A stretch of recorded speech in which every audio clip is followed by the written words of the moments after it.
All right. Yes. Ooh. Running. I ain't running the bro. Y'all try that shit. Talk about this is what they do. They start doing this. They start running.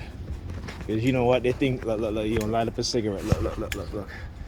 Oh, he going. Oh, look. His hands goes up. Look. What I say?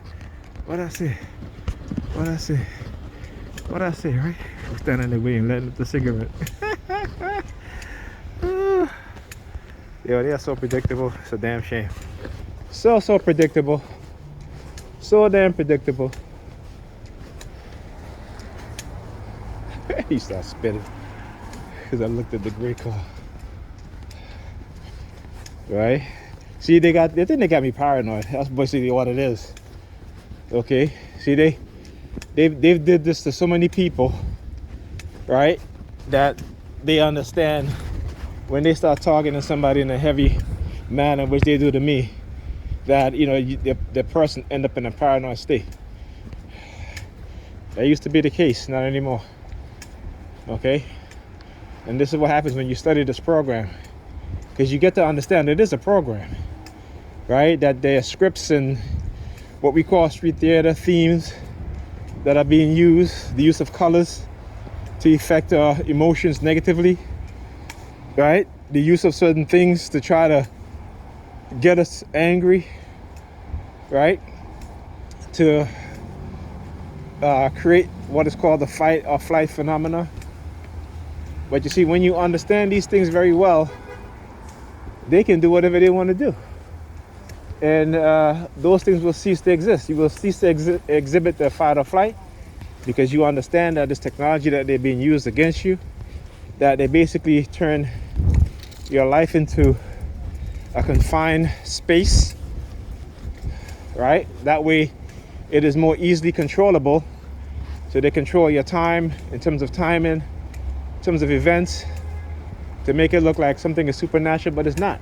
All right? Robert J. Lipton, the 8 criteria of thought reform.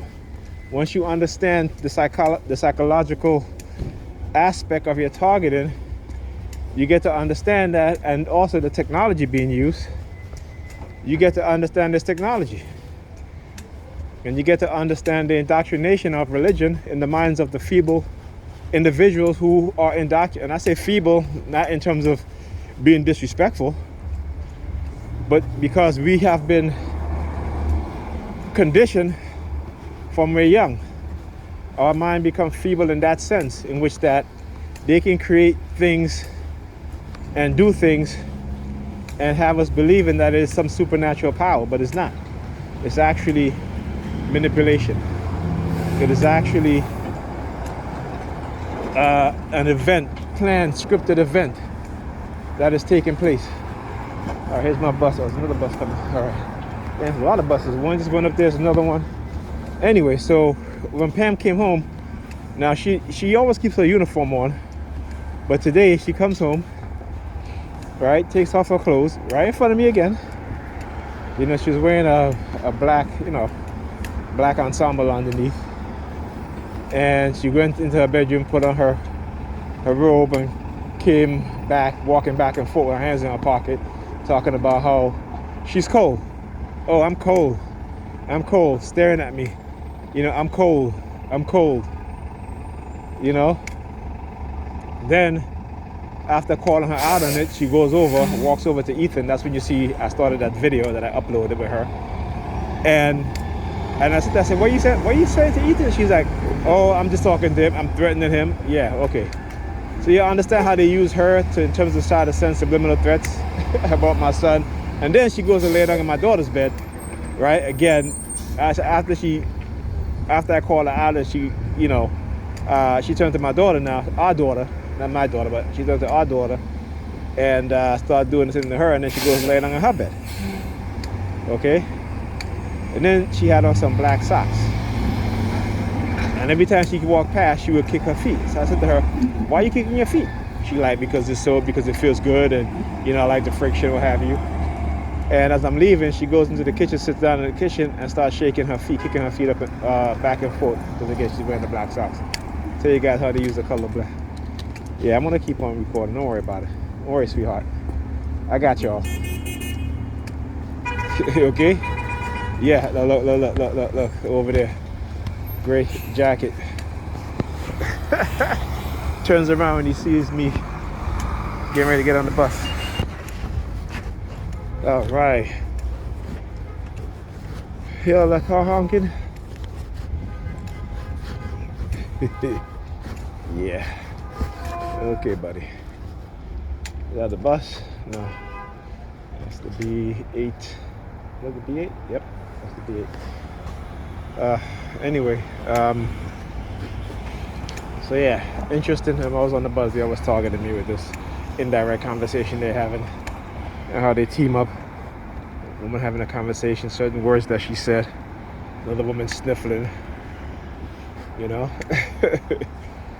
And I just sitting there like, you know, I was a little tired. I had my eyes closed and I was just chuckling, you know. I was like, man, because you know, you gotta laugh because again, it's serious. Because if you don't understand, if you don't know what's going on, you know, you can have some serious psychological damage done to, which we all as TI have, right? Okay, but you can help to overcome some of the fear-based conditioning, you know, by understanding what's being done to us and what had been done, right? And again, the technologies, right? Not just the psychological processes and tactics and techniques, you know, the dark NLP, dark psychology, the anchors and triggers, the transference of the anchor, right, by the same trigger. So understand these things. So this is what they try to do, again, using the color black. They use with my son, they use with me, and now they're using it with Pam, right? It is called the transference of anchor. So it's the same trigger, they just anchor it to something different, right? And it's usually the things that you care about. Like for me, my kids, you know, Pam, what have you. But I already said, you know, I'm not going to get back into another relationship with Pam. She needs extensive therapy, extensive psychotherapy. And even with that, I don't think that is ever going to be, you know. And plus, you know, that's what she said. She made up her mind and what have you, and that's fine. You know what I'm saying? But it doesn't mean that I don't care for her. She is the mother of my kids, and I do want her to have a healthy mindset because my kids, you know, resides with her, right? But that's not the case. And because of my situation, you know, and I know that one of the things that they try to do is have you be totally dependent on the system and then use the system as a threat, right? Have, you know, to take whatever resources that you get away from you, okay? And so it is a constant uncertainty as a TI, but that's what they cast in our minds by the action that they do, right? So for example, at my medication, you know, that, you know, like I said, they'll find different ways to harass you or to stress you out in different ways because, you know, they understand that stress kills. They understand that, you know, so they use those things as a weapon against us, okay? There you go. It's been a while since I've seen a bus that says not in service here, you know, but again, you know, whenever it is a heavy targeting and, you know, I expose a lot of their shit, they do retaliation, right? And as you guys can see how my phone is not cutting off anymore because I had to shut it down and restart it because they had